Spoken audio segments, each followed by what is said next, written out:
Hello प्यारे बच्चों, आज हम क्लास 7th हिंदी पाठ 9 गौरैया नामक कविता को पढ़ेंगे और समझेंगे।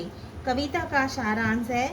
गौरैया नामक कविता के माध्यम से कवि ने गौरैया पक्षी को लक्ष्य करके अपने मनोभावों को अभिव्यक्त करने का चित्रण किया है। कवि गौरैया को प्रसन्न मुद्रा में देखकर उसे अपनी बहन बनाने और स्वयं उसका भैया बन जाने के लिए तत्पर है।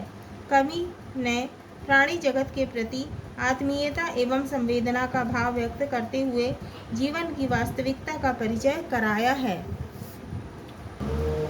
मटमैले का अर्थ है मिट्टी के रंग के।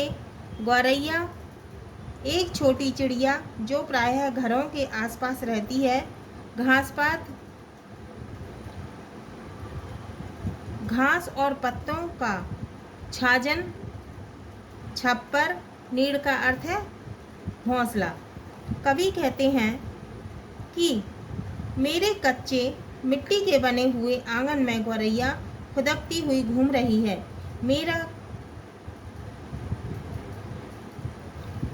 मेरे मटमैले आंगन में फुदक रही गौरैया, कच्ची मिट्टी की दीवारें, घास पात का छाजन, मैंने अपना नीड़ बनाया तिनके तिनके चुन चुन। यहाँ कहाँ से तू आ बैठी हरियाली की रानी, जी करता है तुझे चूम लूं, ले लूं मधुर बलैया, मेरे मटमैले आंगन में फुदक रही गौरैया। तो कवि कहते हैं कि मेरे कच्चे मिट्टी के बने हुए आंगन में गौरैया फुदकती हुई घूम रही है। मेरा घर कच्ची मिट्टी की दीवारों से बना हुआ है और छत घास फूस की बनी हुई है। चिड़िया की भांति मैंने भी अपना घर एक एक तिनका चुनकर बड़े परिश्रम से बनाया है। हरे भरे वृक्षों पर रहने वाली हरियाली की रानी, तू यहाँ मेरे सूखे घास फूस के घर में आकर क्यों बैठ गई। कवि कहते हैं कि मेरे मन में आता है कि मैं तुझे प्यार से चूम लूं तथा तेरे ऊपर मधुर मधुर बलैया ले लूं। नीलम की सी नीली आँखें सोने से सुंदर पर, अंग अंग में बिजली सी भर, फुदक रही तू फर फर, फूली नहीं समाती तू तो मुझे देख है रानी, आजा तुझको बहन बना लूं और बनूं मैं भैया, मेरे मटमैले आंगन में फुदक रही गौरैया।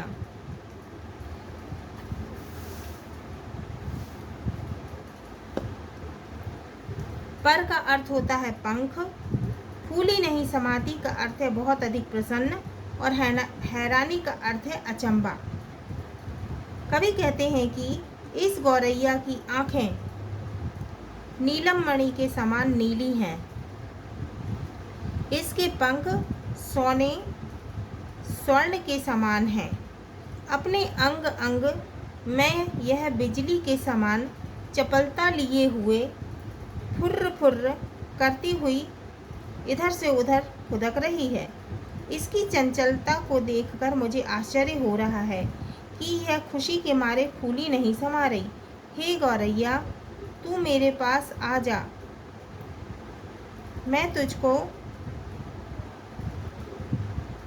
अपनी बहन बना लेना चाहता हूँ और मैं तुम्हारा भाई बन जाना चाहता हूँ। यह गौरैया मेरे मटमैले रंग के आंगन में इधर उधर फुदक रही है।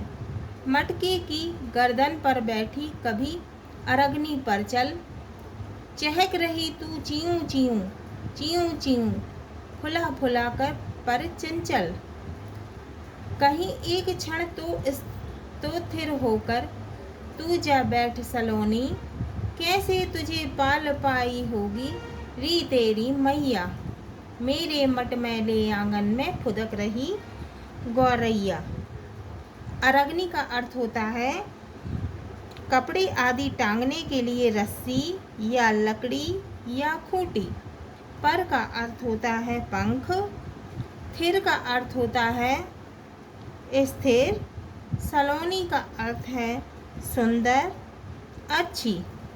कवि कहते हैं कि चंचल गौरैया कभी मटके की गर्दन पर बैठ जाती है तो कभी अरगनी चलते चलते अरगनी पर बैठ जाती है। वह चीयूं चीयूं करती हुई लगातार चहकती फिरती है। वह चंचल बनकर अपने पंखों को फुलाकर इधर से उधर फुदकती फिरती है। हे गौरैया, तू एक क्षण के लिए तो किसी एक स्थान पर स्थिर होकर बैठ जा।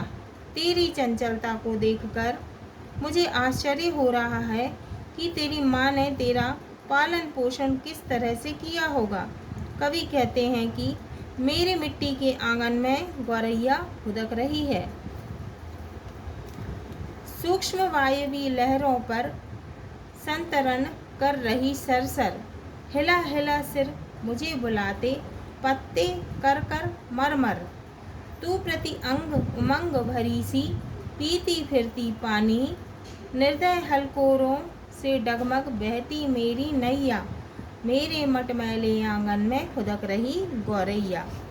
तो वायवी का अर्थ होता है हवा की, पर का अर्थ है ऊपर, संतरण का अर्थ है गति या गतिशीलता, मरमर का अर्थ है भस्मर की आवाज करते हुए, प्रति का अर्थ है प्रत्येक, उमंग का अर्थ है उत्साह, हलकोरों का अर्थ है हिलोरे, निर्दय का अर्थ है कठोर हृदय, नैया का अर्थ है नौका। कवि कहते हैं कि हवा के द्वारा ऊपर को उठी हुई छोटी छोटी लहरों पर सरसराती गौरैया गतिशील बनी हुई है। हवा से हिलते हुए उसके सिरों से मरमर की ध्वनि करते पत्ते कवि को बुला रहे हैं। गौरैया का पूरा शरीर उमंग तथा उत्साह से भरा हुआ है और वह उठी हुई छोटी छोटी लहरों के पानी को पीती फिरती है।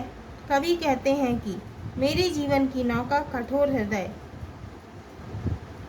रूपी हिलोरों से इधर उधर डगमगाती फिरती है। यह गौरैया मटमैले रंग के मेरे आंगन में इधर से उधर लगातार फुदक रही है। इस कविता के कवि हैं डॉक्टर शिवमंगल सिंह सुमन। डॉक्टर शिवमंगल सिंह सुमन मध्य प्रदेश के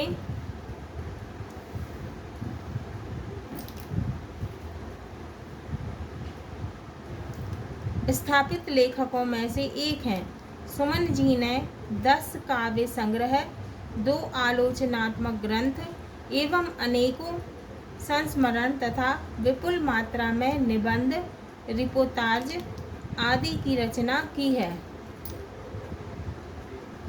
हाँ तो प्यारे बच्चों, आज हमारा ये पाठ 9 गौरैया नामक कविता पूर्ण हुई। अगले वीडियो में हम इसके प्रश्नों के उत्तर को हल करेंगे।